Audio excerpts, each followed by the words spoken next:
Good afternoon and welcome to today's Adweek webinar, The Value of Hyper-Personalization, where we'll be talking about how to captivate your audiences in the blink of an eye.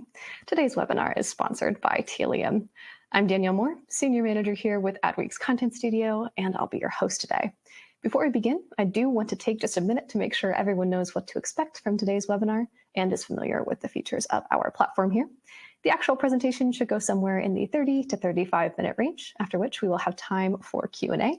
So if at any point you have a question for our speaker today, just use that Q&A tool right beneath the video window on your screen, and we're going to get to as many questions as we can at the end of the presentation. Also, it's definitely not too late to invite your colleagues to join us today. About 15 minutes ago, you should have received a final reminder email from us, and in there you can find a link to the webinar registration page that you can share with your colleagues. Still plenty of time for them to join us live today, but if they can't, today's webinar is being recorded, and they can always catch that on-demand version. In fact, that on-demand recording is going to be made available to everyone who registered today. So we'll send you a link to that later when it's live around 3:30 Eastern or so. And if you would like a PDF of today's slides, you can find those in the event resources area right beneath the video window on your screen as well. As always, if you enjoyed today's webinar, definitely check out the full Adweek webinars calendar to learn more about our upcoming events at adweek.com/webinars, also linked below. And also in that event resources area, you can find links to Adweek's resource library and microlearning videos. New guides, white papers, and videos are added all the time. So if you're looking for other ways to sharpen your skills and stay up to date, be sure to check all of that out. Now, let me introduce you to today's speaker. We're happy to be joined by Heidi Bullock, CMO at Telium. Heidi is an experienced marketing executive who has built a 20-year career working at both global enterprise technology companies and startups. Prior to Telium, she held leadership roles at Engagio and Marketo. We've got a lot of great content to dive into today, so let me bring Heidi up on screen here to get us started. Welcome, Heidi. Thank you so much for joining us today. Thank you for having me. It's great to be here. I'm very excited to talk about captivating audiences in the blink of an eye, the focus on hyper-personalization, and I'll specifically be covering how real-time data plays such a role in creating great personalized moments for our buyers and customers. So specifically, let's get into how do we captivate audiences? And I think these are the key areas I'm going to double down on for today. The first is creating moments that matter, and we'll define that. We'll talk about using real-time data with a CDP to ensure that you have all the right information to create a hyper-personalized experience. We will also cover off on some key use cases, which I'm hoping will be inspirational for everyone here. And then lastly, we all know technology in and out of itself isn't enough, and we also need to focus on the teams and key processes. So that's what I'll be highlighting. So let's really level set. And the first thing that I want to cover off on is how do we define great customer experience? I think it's something that we hear a lot about, especially over the last few years. It's all about customer experience. And we know that it matters, and it's also just really good business. We know that you see better profitability when you can create great customer experiences. And we can look at Amazon, a great example. And we also know that customers really pick this as a top priority when they select a company. And today it's so competitive that if you're not delivering on a great customer experience, you're going to lose that business. So there's lots of great business reasons to do it. We also know that you see better retention, which is really important for many of us today. So the thing that's interesting is what defines a great customer experience? And then more importantly, how do you deliver on this consistently? Because again, I think everyone would say, yeah, great customer experience, it's so important, but it can be actually tricky to do it. And I think if we step back and think about it, a great customer experience is like a good conversation with a friend. It's timely, it's relevant, you trust that person.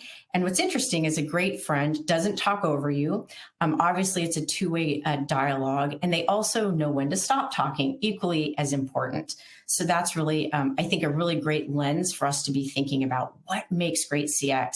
And I will be focused today really on the digital side of this, but if you think about it, it really goes across all areas, your sales channel, customer success, all things to really consider.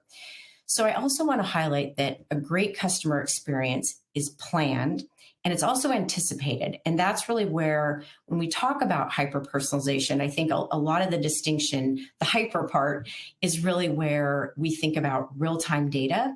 And also, AI is something that we're definitely hearing a lot about today. But that's really, if you take away the buzzwords, it's really making sure that you have the right information in the moment so you can deliver it. And that anticipation is key. So I'm going to define a great customer experience really around a relevant message, number one. Two, making sure that it's trusted. That's key today, especially with a lot of the privacy regulations. And most importantly, the right timing. Think again back to that relevant conversation with your friend. They're not going to talk to you when it's late at night. That's not the right timing, or for some of us, early in the morning. So the number one factor to great customer experience really depends on customer data. And if you walk away with one thing today, that is so important for us to remember, because I think a lot of folks, when we think about hyper personalization, we automatically go to the activation tools and what are we doing to personalize, and do we have the right content? And that is number one dependent on, do you have the right customer data that's complete, trusted, and real time? And we'll talk about this a little bit more. But if you walk away with one thing, this is what will take you from really, really great marketing and these hyper personalized moments that matter to marketing that is not as effective. It really depends on the data. So we can say, what happens when experiences are not done in real time? And I'm going to use Alanis Morissette, a little too ironic, when things do not work out well. So, it's like rain on your wedding day. And real-time data matters, because in a case where, as an example, maybe you're a travel and hospitality industry, weather can make a huge impact on somebody's reservations. Can they get updates in real time? Could you let them know about the weather so they can pack appropriately, or maybe even change their plans? That's a great experience. Think about call center. This is another really important one where, as an example, if somebody is on your website, maybe they're even responding to an email. And if the call center data, if that data isn't connected in real time, the agent may ask repetitive questions. And then if you're engaging, it's not a good experience. And that's actually not what you want. That's a really important one to get right. And lastly, obviously, first page personalization can make a big difference between conversions or not. So that having data is important, but in real time, milliseconds can make a huge difference. It's a free ride when you've already paid. And hopefully everyone's seen this meme. This is the worst. Real time in milliseconds. Let me give a key example. A lot of retailers use retargeting, right? It's maybe somebody's been on a website, they're looking at a pair of shoes. None of us do this at work, of course. And maybe for whatever reason, you get distracted, you don't buy the shoes. But what happens when you buy those shoes? You don't want to keep getting retargeted. You ultimately want the data that's your point of sale data syncing up with all the data, right? That's really important. Why? I don't want to get a discount offer for shoes that I just bought. That's a terrible experience. It's also even annoying, even if it's not a discount. But this is the most important thing. Think about as a business. You don't want to keep spending valuable ad dollars on somebody that's already converted. That's not good either. So if you can have this real time and all the data is talking to each other, it's not only better, experiences for your customers and buyers, but it's also better for your business. And then lastly, it's the good advice you just didn't take. Of course, all of us take great advice all the time, sure. But with real time, the thing that I want to highlight is that your privacy preferences are collected in the moment and then can be propagated, whether it's opting in or opting out, across channels throughout the journey. And I think many of us have, I'm sure, opted out of things, and then it's clear that hasn't been reflected.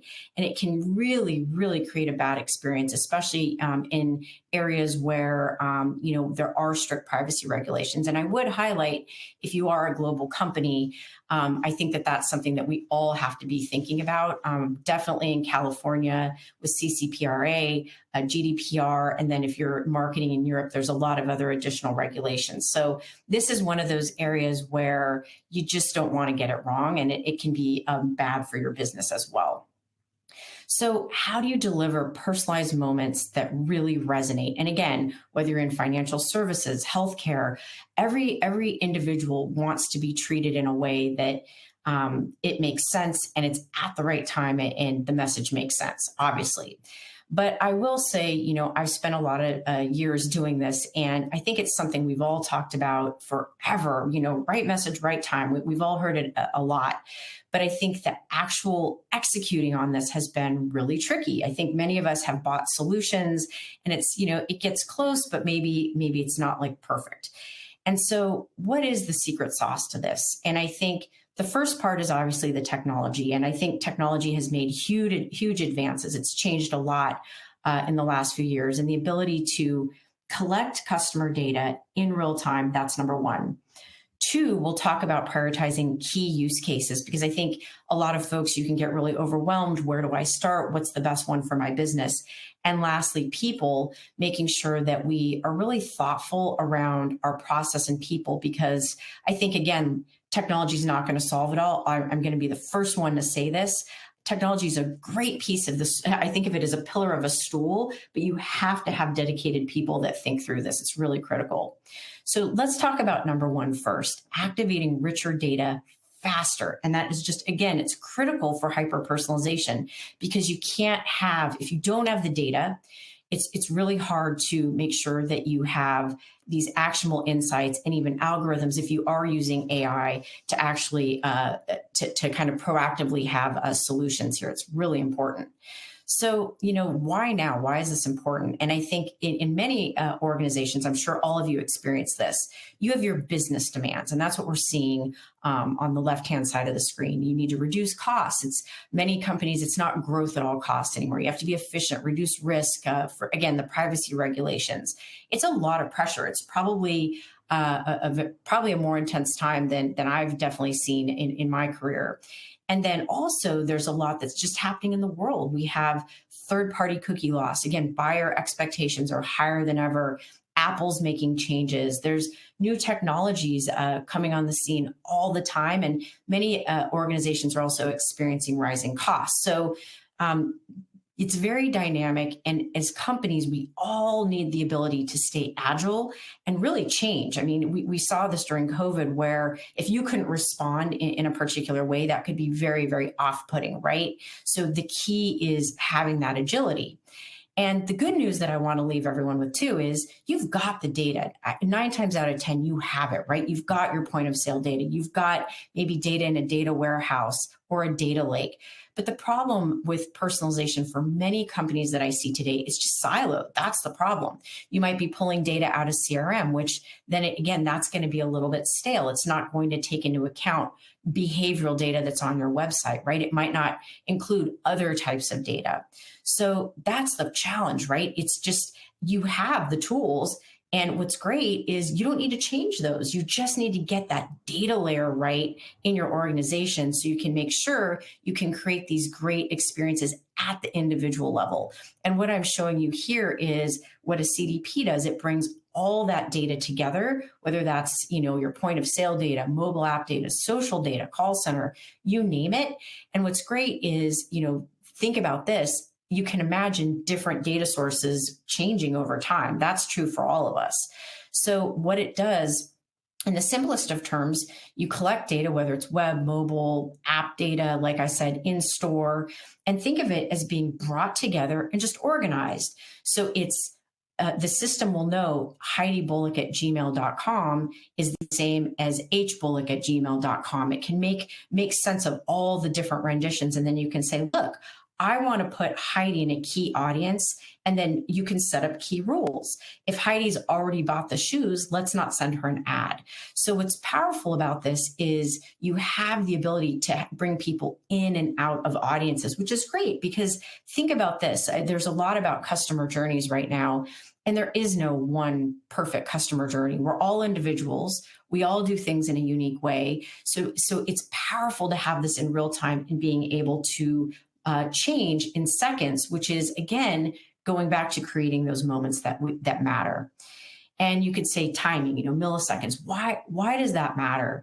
And we all know that timing is everything. If you've ever been on a date, you know that timing is everything. So conversion rates, we know, are 8 times higher in the first 5 minutes. That's a powerful statement. So what if you're able to cut your time to conversion by 50% by delivering things faster, in a more meaningful way, you can ultimately engage someone when they're in that moment. Think about just going back to the example. Maybe you're browsing for something at work, and you get sidetracked. It's like that moment's gone. You get distracted. People have you in that moment. So you want to make sure that you can actually act on it. And here's actually kind of a cool example. This is an example of subscription reordering. And what I just want to show from this, which I really think is cool, you can see over to the far left, this is basically a repeat skincare brand. So think of the use cases. I buy this lotion with sunscreen and I run out and I'm going to keep buying it again. And on the far left, we have the baseline, which shows the conversion rate, 3.8%, and then the revenue per session. And this data, this is all set up based on industry standards. So a best practice, which is great. So a simple example might be, we know that emails are most opened, I'm making this up, Sunday evening. So that's what we have here. Great. The next set of bar graphs that you can see is really saying, okay, now we're going to actually use real in-store data to say, actually what we see is people tend to buy this lotion at this time. It's actually based on real data, not just an industry best practice. And you can see the conversion rate goes up, and so does the revenue per session. Now, lastly, what has been done here is the idea is getting in the habit of reordering. So we notice that these individuals tend to reorder every month. So let's just set those communications up so it's preemptive. Hey, we know you're about to run out of this lotion. We know you're about to run out of sunscreen, diapers, whatever that may be. We know it's now time for you for your next appointment. So it doesn't really matter about the industry, but what I want to highlight is based on getting that timing right, look at the impact. That's a 140% increase. That's amazing. Now, the tricky thing about subscriptions, like say you imagine a diaper subscription, well, things can change. It might not always be at the same time. So the better data you have and the more you can collect on real-time habits, patterns, you can only imagine what this can do for your business. And again, going back to, it creates a great experience for the buyer, which is what we all want. That's what I care about the most. So now let's shift gears a little bit and talk about the right use cases. And I'm just going to give some examples here because I think a lot of people, this is where we all need some inspiration. And the first one is a personalized call center experience. And as I mentioned, I think this is an opportunity. This to me is kind of ground zero. This is one area, just get this right, because when it isn't, it can be so frustrating and it really can create a bad experience. And it's an opportunity for incredible hyper-personalization. So using a CDP, you can basically collect data. Maybe somebody's been on the website, they've engaged with some digital channel. Well, this is synced up in the CDP in real time so that when the individual is interacting with the call center, they have access to all that data. That's amazing. Then they can make sure that the experience is what that person expects. They don't have to repeat all the same things they just filled out on a form. That isn't great, right? Or if there's something that they've highlighted or talked about, you can even go to the next step and say, look, here's somebody that we talked with. They needed a reminder. Say it's a doctor's appointment. You could make sure that you set up an SMS on their mobile device. Really cool. So there's a lot of power in doing this and getting this one right. The second one we've touched on a little bit, but audience suppression, this is another one that I think is basic. And we want to make sure that, again, if somebody has been browsing online, maybe on their mobile app or mobile phone rather, we want to make sure that we have all that data. And you can see here my example with Kayla. She's looked at key products. We have her purchase history, and that could be pulled from, again, a data warehouse, no problem there. So the thing that I want to highlight with real-time CDPs, you're collecting behavioral data in the moment, again, in the moment, what that person's looking at, what they might be providing you on their website. In addition, you can layer in data from CRM. So I want to make sure that's clear, or a data warehouse. And you can say, look, Kayla just bought those beautiful shoes online. Let's now take her out of this particular audience. We're not going to retarget her. And what you can see here is she's not going to get that ad on Facebook. She's not going to get the Marketo email. She's not going to get a certain discount code on the website. And that's good because she already bought the product. And then also, we don't need to spend that additional money. And for a lot of companies, this is by far one of the best things you can do right now to make sure that you're being thoughtful about your ad spend, which is critical, and also not creating a frustrating experience. And this one seems obvious, but I'm still surprised how many times I'll be looking at something online and I buy it and I keep getting reminders for it or recommendations. And it's like, I bought that. I don't need it.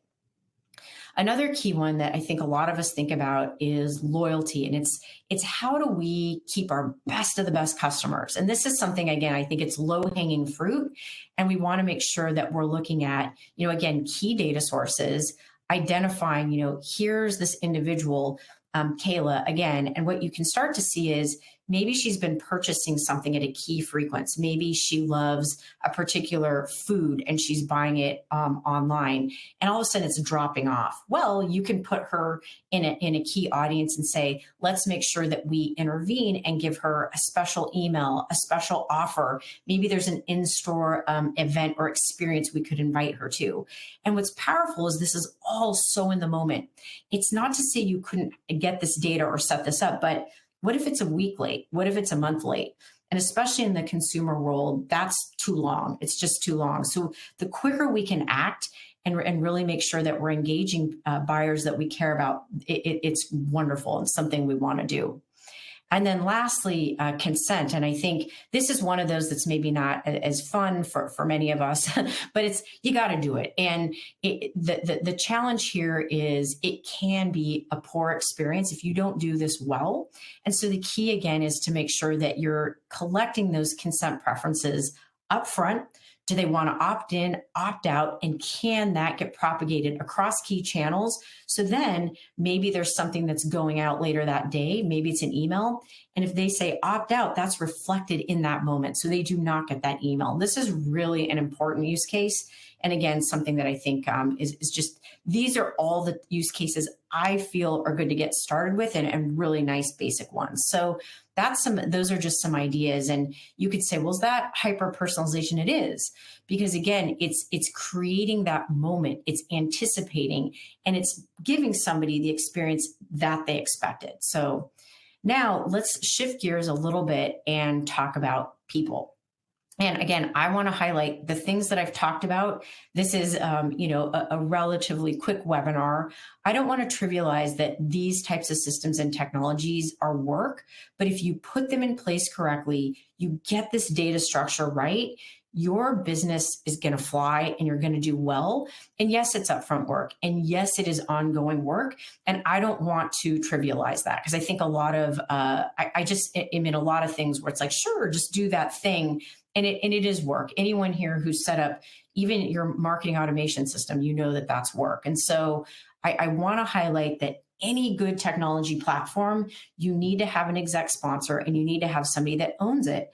Hyper-personalization is not a one and done. It's a maturity journey. And like I said, you can start with some of the use cases I talked about and just crawl, walk, run, but just understand that it's important to have an owner and a team that thinks about this. So this is an image, and again, take a screenshot of this. I think this is a really good one. And the first thing that we want to think really closely about is, let's have a team that thinks about this. For personalization, let's have a personalization team, and let's have a data team. Because again, the message throughout this whole thing is your personalization is not going to work if you don't have the right data. So main thing. So I like the idea of having a dedicated owner, and I've seen a lot of success with a center of excellence. And what you can do is you bring in key various functions. Now, depending on your industry, the people on this group can look different, but typically you have somebody from digital media, lifecycle marketing, data science. I highly recommend somebody from legal and IT. Do not leave those people out. They have a lot that they can offer. And I think where a lot of technology implementations go wrong is when key people are left out. Just remember, take everyone along in the boat to get to the island. If people are left off, it's not good. You want to make sure they're all there. The second piece is, let's define goals. And you're not going to boil the ocean. Many of you, if you're at larger organizations, you know this. It's not, you're not going to go build something in a month. It's going to take time. So you want to say, like, for our organization or maybe our business unit, what is our top goal? Is it retention? Is it to grow by 3%? What is it? and then figure out what's the roadmap to get to where we want to go. And I showed you, maybe the simple thing is retention. So we want to really put a great loyalty campaign in place. We want to do something for our VIPs and just get that going. That's a huge win. Make sure that they are having a great experience. And then over time, you can start to chip away at some other areas.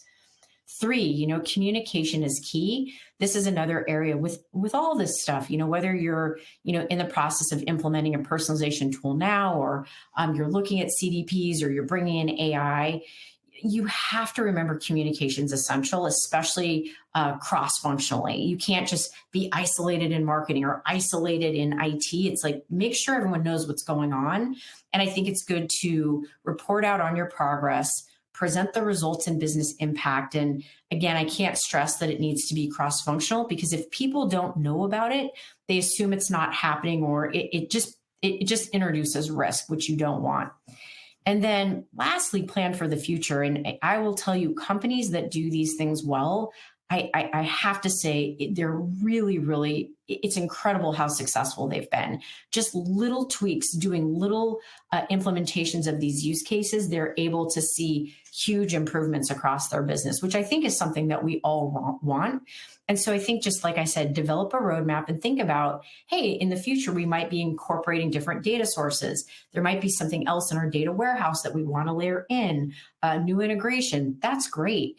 And I think just make sure that you're looking at solutions that are open, and there are ways to integrate, so you can plan for the future, because nothing is worse than putting something in place and having to make changes and ripping it out. It's never happened to me. It has, and it's not fun. So I don't recommend it. So in summary, and again, I hope this has been helpful and actionable. The key things that I want to touch on are: 1, great personalization, creating those moments that matter, that again are timely, relevant. You feel like it just makes sense. It starts with the right data. And like I said, the good news is chances are you've got all the data. You've just got to bring it together and make sure it's current and it's accurate, structured. CDPs are a great way to do that. I want to be clear. CDPs are really, think about it as, in a way, the plumbing for your house. The activation layer, the marketing automation, the web personalization, that's your Sub-Zero, right? That's your amazing appliances. You don't have to change those. But you all know that if you don't have good plumbing, those appliances are not going to work well. And so get that part right. I'm telling you, it's an investment that it just will create the difference between success and not success. As we saw, Alanis Morissette examples, real-time data can make a difference between a great experience or a poor one. Sometimes it's like you miss the boat, right? Like if it's hours late, weeks late, people move on. Or, if you've opted out of something and then are getting that, not great. Maybe it's with your doctor's office. There's things where timeliness really matters, and getting something at the wrong time isn't a good experience. And then lastly, we talked about technology. Yeah, it's great. It's step 1. You cannot forget about the people and thinking through some of those use cases and being really explicit about that, because technology is not going to solve all the problems if you don't get these other pieces right. I included my handle on this. If you want to share this on social or reach out to me on LinkedIn, I always like to hear from people. If I can help in any way, I'm happy to. And then I'd love to point you all to these additional resources. And these, I want to highlight, are not salesy. These are actually materials that I put together from my own experience and learnings with a lot of different people. We did a lot of interviews, global companies, enterprise across the world, to say, how have you structured your team to make sure that you're successful with customer data platforms, with creating these experiences that really help drive growth? The joy of data is a nice piece of content that just gives you tons of examples of use cases, because again, sometimes it's like you're busy, you have a day job, use these resources and they can be very helpful. So with that, I'm going to end, and I'm happy to take questions. Awesome. Thank you so much for those insights, Heidi. Such a great presentation. And I personally appreciated all of the meme formatted examples. A couple of quick reminders before we get started with questions today. We do have time to take, a few. We'll get to as many as we can over the next 5 to 10 minutes or so. Audience members, please know that if we don't get to your question today, we always make sure they get forwarded over to our sponsor so they have the opportunity to reply offline. A couple of other things. Today's webinar has been recorded and we'll email you a link to the on-demand version as soon as that's available later today, so keep an eye out for that. And if you would like a copy of today's slides or either of the fabulous resources that Heidi just pointed to, the Organization of the Future or Joy of Data, we'll have all of that linked below. So just want to let you know about all that. Now let's jump in with some of these questions. So Heidi, you touched on this a bit earlier, but I think that it definitely bears further discussion. You mentioned the siloing as being a huge detriment, when folks are trying to get further into personalization and better utilize their data. What do you see are the top challenges to successful personalization today, perhaps in concert with or in addition to that? Yeah, I think the biggest challenge I see when I talk to different companies is exactly that. The data is just residing in silos. And so a lot of companies, and this isn't anyone's fault. I think, I would say several years ago, we're all very used to having the social team, the email team, the website team, and then all of those groups, they have their own data, their own systems, their own processes.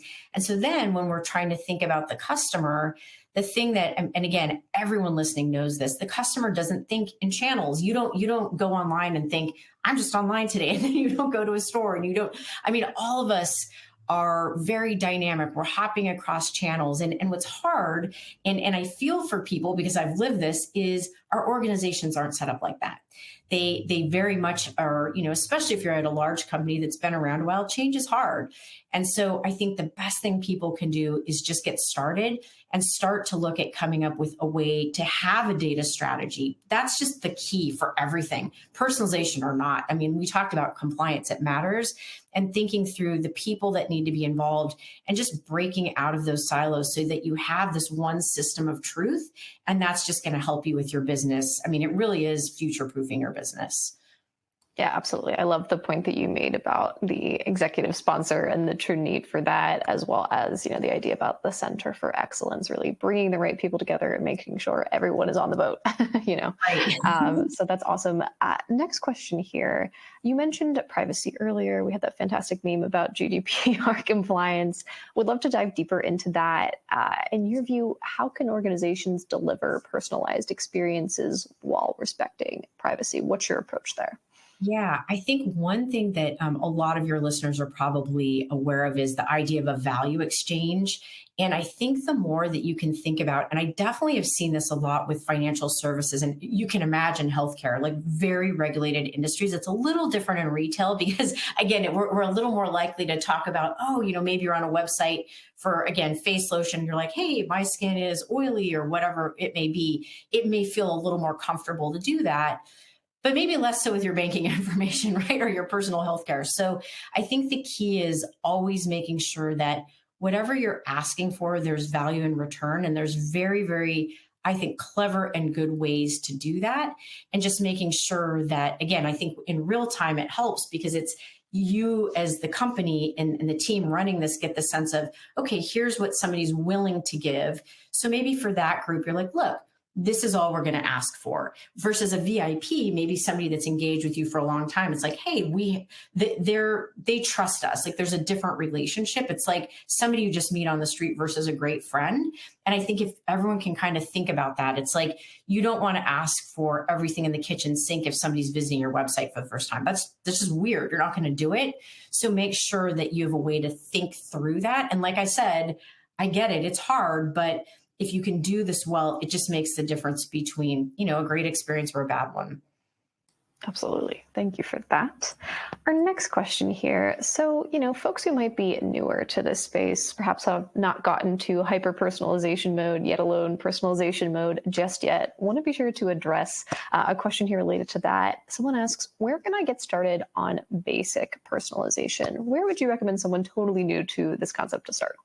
Yeah, I actually really like that question because I think, we see so much. It's like, oh my gosh, hyper personalization. Everything's like hyper these days. And you're sort of like, wow, like that's a lot. And I think one area that I see, and this is going to sound, maybe for some of your audience members a little basic, but just even on websites, personalizing for customers, just do that. If you know somebody's a customer, have a different experience for them on your website. Welcome back. That's a really easy, simple thing to do, and it's not getting into like maybe every type of segment your business may have under the sun. It's just simple. It's like customer, non-customer. Personalize there. Make people feel good. They've already bought something from you. So I think that that's a really good place to start. I recommend that a lot in B2B as well, because I think, consumer marketers, they're so advanced. I think I'm very ahead in a lot of ways, but I think that's a great place to get started. Just that. Awesome. Thanks for that. And, along that lines of folks who may be newer to the space, I can certainly imagine a situation related to this question that I'm going to ask next, where folks are trying to get further into personalization, or they're trying to, advocate for, different efforts to be put into place, but they're worried about the potential pitfalls that might come up. So we talked about challenges. Now let's talk about potential pitfalls. What do you see companies getting wrong often with personalization? Yeah, I think there's many things, but I think some that come to mind are, the first one is, I often feel that somebody in a company is like, great, we're going to do personalization. And again, they think about it in a very siloed approach. And the first thing they do is like, great, we go buy a solution that just does that, but without thinking, wow, I really need to be involving other people. I need to have that data strategy. I think that's a really big mistake. I also think that something I see is, again, when people purchase technology in silos and then other groups kind of find out. I see this all the time. It's like IT is like, wait a minute, like, why is marketing buying this? And so, again, if people can learn anything, it's like, just bring people along in the boat early on. Yes, it's going to slow things down. Yes, it's going to frustrate you because you want to move quickly. But I think the problem is, if everyone's not bought in, it'll get halted down the road. And then your initiative may never get off the ground. Or the other thing that I see often is when people personalize again, it kind of goes back to what we were saying earlier, not understanding the value exchange. And it's too much too soon. It's like somebody meeting you for a first date and saying, let's go get married. That's weird. Like, you basically run the other way, right? It's not good. And I think there's some personalization experiences that can feel like that. And I think that's why you really have to have the ability. It's like a dance with your customer to understand when it's appropriate to ask for something versus not. All great points. Yeah, getting the buy-in across the org, timing being very key. Appreciate all of that, Heidi. Well, Unfortunately, thank that you. is all the time we have for questions today. Thank you to Heidi for being our speaker, as well as thank you to our sponsor, Telium. Some final reminders here from Adweek. Make sure you download those slides from the event resources area and check your email for a link to that on-demand recording, which will be available later today. And as always, if you enjoyed today's webinar, be sure to check out the Adweek webinars calendar to learn more about our upcoming events at adweek.com/webinars. Again, a huge thank you to Heidi for taking the time to be with us today and for letting us pick your brain. Thank you to our audience for making the time to join us. And as always, we look forward to seeing everyone on an upcoming Adweek webinar. Thanks all.